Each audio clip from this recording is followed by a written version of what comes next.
અમદાવાદના નરેન્દ્ર મોદી સ્ટેડિયમને 2026ના T20 વર્લ્ડ કપની ફાઇનલ મેચનું આયોજન કરવા માટે શોર્ટલિસ્ટ કરવામાં આવ્યું છે. ભારતે ગુરુવારે આઈસીસીને સ્થળોની યાદી સુપરત કરી હતી. આઈસીસીએ ભારતમાં અમદાવાદ, દિલ્હી, કોલકાતા, ચેન્નઈ અને મુંબઈને શોર્ટલિસ્ટ કર્યા છે. શ્રીલંકાએ કોલંબો અને કેન્ડી સહિત 3 સ્થળોની પણ પસંદગી કરી છે. વર્લ્ડ કપનું સમયપત્રક અને ગ્રુપ વિગતો આવતા અઠવાડિયે જાહેર થવાની ધારણા છે. 2026 T20 વર્લ્ડ કપનું આયોજન ભારત અને શ્રીલંકા સંયુક્ત રીતે કરશે. બીસીસીઆઈની શોર્ટલિસ્ટમાં ફાઇનલ માટે અમદાવાદ પસંદગીનું સ્થળ છે, પણ આઈસીસીએ હજુ સુધી આ સ્થળને અંતિમ સ્વરૂપ નથી આપ્યું. જો પાકિસ્તાન ફાઇનલમાં પ્રવેશ કરે છે તો ટુર્નામેન્ટની ફાઇનલ મેચ તટસ્થ સ્થળ એવું કોલંબો ખાતે રમાશે. ચેમ્પિયન્સ ટ્રોફી પહેલા બીસીસીઆઈ અને પીસીબી વચ્ચે કરાર થયો હતો અને એમાં કરારમાં એ બાબત સામે આવી હતી કે ભવિષ્યમાં બંને ટીમો એકબીજાના દેશોમાં પ્રવાસ નહીં કરે.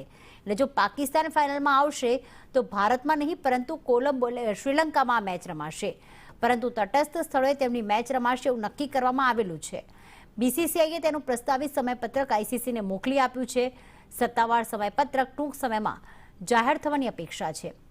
માહિતી અનુસાર શ્રીલંકાના 3 સ્ટેડિયમ પણ મેચોનું આયોજન કરવા માટે પસંદ કરવામાં આવશે. જોકે તે કયા સ્થળો હશે તે હજુ સ્પષ્ટ નથી. આ વખતે ભારત શ્રીલંકા સાથે સંયુક્ત રીતે ટુર્નામેન્ટનું આયોજન કરી રહ્યું હોવાથી બેંગલુરુ અને લખનૌને યજમાન સ્થળોમાં સામેલ કરવામાં આવશે કે નહીં તે પણ નક્કી નથી.